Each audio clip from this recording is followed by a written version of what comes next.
রাত পোহালেই গোটা দেশ ভরে উদযাপিত হবে স্বাধীনতা দিবস।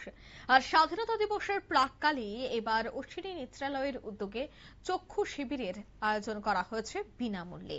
স্বাধীনতা দিবস উপলক্ষে এই সামাজিক দায়বদ্ধতার বার্তা নিয়ে এবার বিশেষ উদ্যোগ অশ্বিনী নেত্রালয়ের। 15ই আগস্টকে সামনে রেখেই আজ আখাউড়া পুলিশ সদর দফতরে অশ্বিনী নেত্রালয়ের উদ্যোগে অনুষ্ঠিত হয় একটি বিনামূল্যে চক্ষু পরীক্ষা শিবির।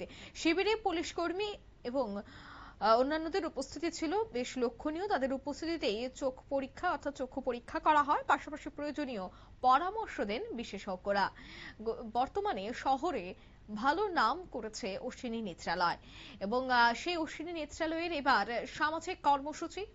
স্বাধীনতা দিবসকে সামনে রেখে সমাজের জন্য যারা কাজ করেন, অন্যদিকে যারা আইন শৃঙ্খলার দায়িত্বে থাকেন অর্থাৎ পুলিশ আধিকারিক, যারা হয়তো বা কাজের জন্য সঠিকভাবে চিকিৎসাও করান না বা কাজের চাপে তারা ঠিকঠাক ভাবে তাদের ট্রিটমেন্টটাও করান না, তাদের কথা মাথায় রেখেই কিন্তু এবার এই চক্ষু শিবিরটির আয়োজন করা হয়েছে রাজ্যের ঐতিহ্যবাহী অশ্বিনী নেত্রালয়ের উদ্যোগে, যেখানে অশ্বিনী নেত্রালয়ের বিশেষজ্ঞ চক্ষু চিকিৎসকরা তারা সরাসরি পৌঁছে যান এবং সেখানে পুলিশ কর্মীদের পরীক্ষা নিরীক্ষা করেন। চোখের পরীক্ষা নিরীক্ষা করার পর বিশেষ পরামর্শ তাদেরকে দিয়ে থাকেন।